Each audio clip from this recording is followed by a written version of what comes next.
नमस्कार। विकसित भारत की परिकल्पना तभी साकार हो सकती है जब देश की आधी आबादी उसकी दिशा तय करने में सक्रिय भूमिका निभाए।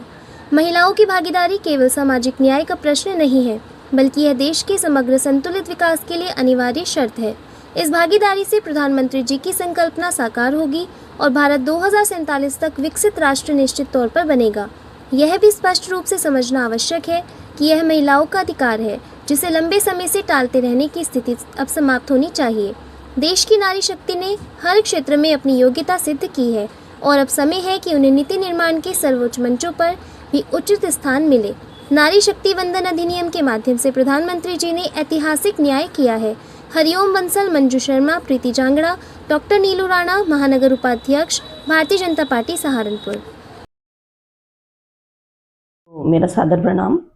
मैं डॉक्टर नीलू राणा सहारनपुर से माननीय प्रधानमंत्री नरेंद्र मोदी जी का आभार व्यक्त करती हूँ कि उन्होंने एक ऐतिहासिक पहल महिलाओं के लिए की, क्योंकि आज से पहले जब जब भी ये बिल अगर हम देखें कि देवगौड़ा जी की सरकार थी उस समय में भी लाया गया, उसके बाद 2002, 3, 4 फिर लाया गया, 2010 में भी लाया गया, लेकिन ये अपने निर्णय पर नहीं पहुंच पाया। लेकिन माननीय मोदी जी के द्वारा 2023 में इसको पारित कराया गया, तो उनका बहुत बहुत धन्यवाद। लेकिन आज की जो परिस्थितियां हैं उसके अनुसार यदि कोई पार्टी महिला विरोधी है तो हम उसका सिरे से खंडन करते हैं। और महिलाएं आप देखिए सशक्त हैं, अगर वो महिलाओं के प्रति थोड़ा सा भी अविश्वास जता रहे हैं तो उन्हें सोचना चाहिए कि उनके घरों में भी महिलाएं हैं, उनकी माता हैं, उनकी पत्नी हैं, उनकी बहनें हैं, क्या वो सक्षम नहीं है?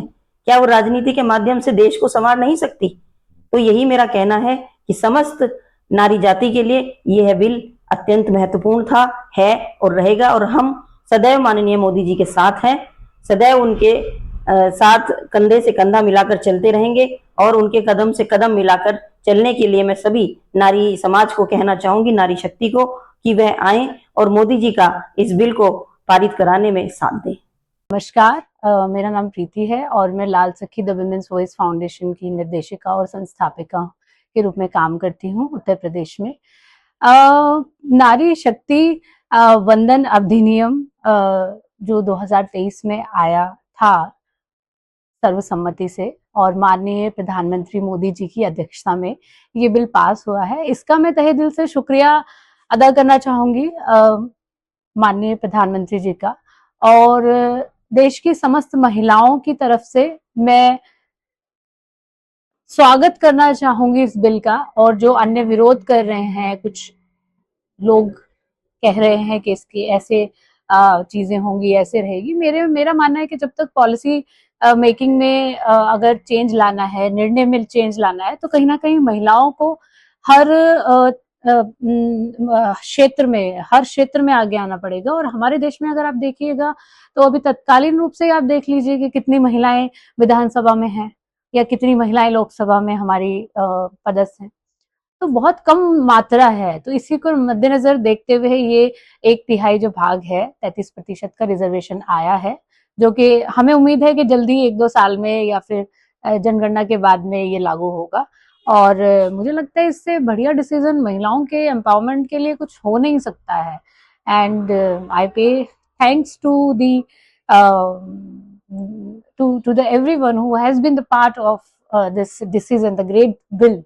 Thank you so much. प्रधानमंत्री नरेंद्र मोदी के बारे में क्या कहना चाहेंगे? इस बिल को लेकर उनकी क्या विजन है, क्या सोच है महिलाओं के प्रति? देखिए, जब से प्रधानमंत्री जी आए हैं तो एक बात तो हमें स्पष्ट रूप से दिखाई देती है कि साहस से सम्मान की ओर और महिला का जो हमारे देश की जो महिलाएं हैं, खासतौर से ग्रामीण महिलाओं का निर्णय लेने की जो एक भागीदारी है, जो जैसे एक निर्णय लेने की एक क्षमता है, उस पे डायरेक्ट वो काम कर रहे हैं। लिटरेसी पे, फाइनेंशियल लिटरेसी पे काम कर रहे हैं, ठीक है। तो जो वित्तीय साक्षरता है, अगर आप देखेंगे तो NRLM देख लीजिए आप, जहाँ गांव-गांव में महिलाएं आज अपने एक छोटे-छोटे एंटरप्राइज डेवलप कर रही हैं, तो because of our prime minister sir.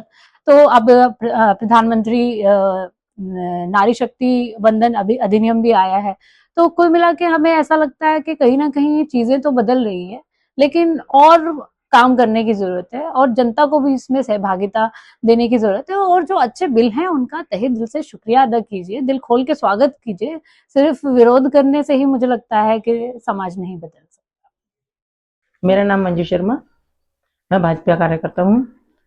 Bhajpa सरकार जो भी महिलाओं के लिए लाई है, पार्टी के लिए, जो आरक्षण बिल महिलाओं के लिए लाई है बीजेपी गवर्नमेंट, और इसके बारे में आपका क्या कहना है और क्या सोच है इसमें, आप बताएं इसके बारे में। मैं तो ये कहती हूँ कि जो भी भाजपा सरकार लेके आई है आरक्षण महिलाओं के लिए, वो कहीं ना कहीं बहुत फायदा पहुंचाएगी।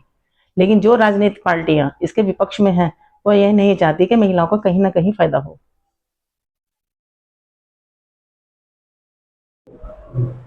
महिला आरक्षण आज की जरूरत है।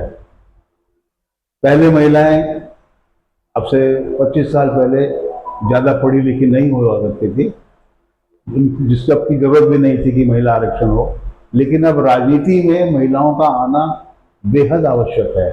कारण क्या है कि महिलाएं अब पुरुषों के बराबर काम करने लगी हैं, पुरुषों के बराबर में पढ़ाई लिखाई करने लगी हैं।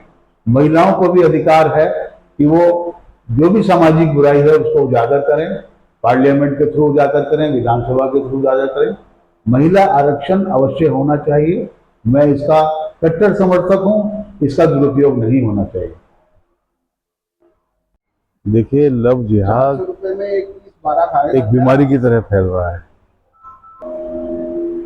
जहां तक आपने लव जिहाद की बात की है, लव जिहाद हमारे देश में एक बीमारी की तरह से फैल रहा है, जो कि किसी भी समाज या किसी भी जाति या किसी भी धर्म के टोटली खिलाफ है। लव जिहाद कोई साधारण प्रक्रिया नहीं है।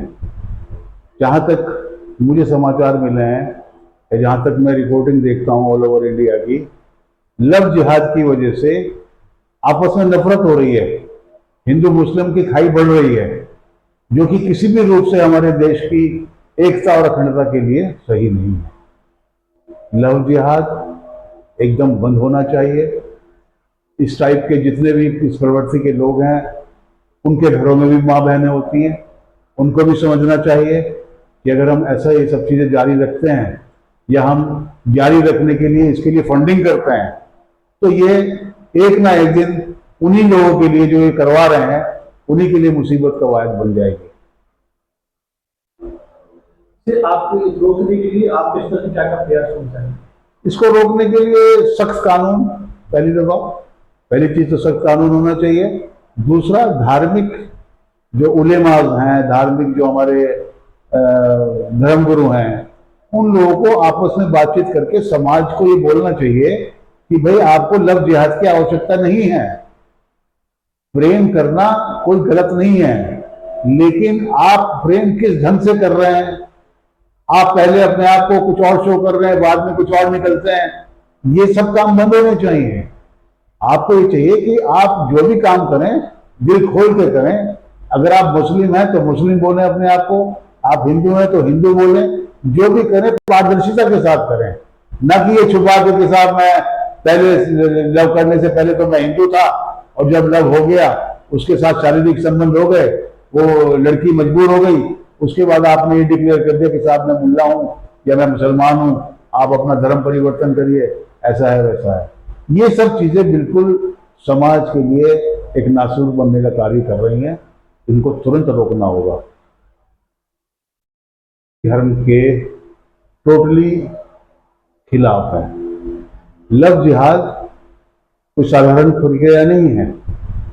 जहां तक मुझे समाचार मिले हैं या जहां तक मैं रिपोर्टिंग देखता हूं ऑल ओवर इंडिया की, लव जिहाद की वजह से आपस में नफरत हो रही है, हिंदू मुस्लिम की खाई बढ़ रही है, जो कि किसी भी रूप से हमारे देश की एकता और अखंडता के लिए सही नहीं है। लव जिहाद एकदम बंद होना चाहिए।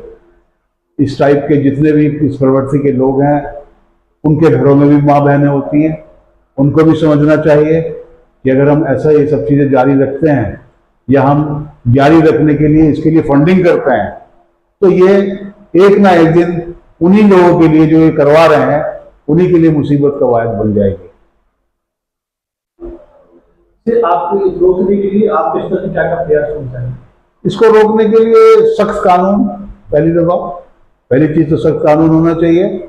दूसरा, धार्मिक जो उलेमाज हैं, धार्मिक जो हमारे धर्मगुरु हैं, उन लोगों को आपस में बातचीत करके समाज को ये बोलना चाहिए कि भाई आपको लव जिहाद की आवश्यकता नहीं है, प्रेम करना कोई गलत नहीं है, लेकिन आप प्रेम किस ढंग से कर रहे हैं, आप पहले अपने आप को कुछ और शो कर रहे हैं, बाद में कुछ और निकलते हैं, ये सब काम बंद होने चाहिए। आपको ये चाहिए कि आप जो भी काम करें दिल खोल के करें। अगर आप मुस्लिम हैं तो मुस्लिम बोलें अपने आप को, आप हिंदू हैं तो हिंदू बोलें, जो भी करें पारदर्शिता के साथ करें, न कि ये छुपा के साथ मैं पहले लव करने से पहले तो मैं हिंदू था और जब लव हो गया उसके साथ शारीरिक संबंध हो गए, वो लड़की मजबूर हो गई, उसके बाद आपने ये डिक्लेयर कर दिया कि साहब मैं मुल्ला हूं या मैं मुसलमान हूं, आप अपना धर्म परिवर्तन करिए, ऐसा है वैसा है। ये सब चीजें बिल्कुल समाज के लिए एक नासूर बनने का कार्य कर रही हैं, इनको तुरंत रोकना होगा।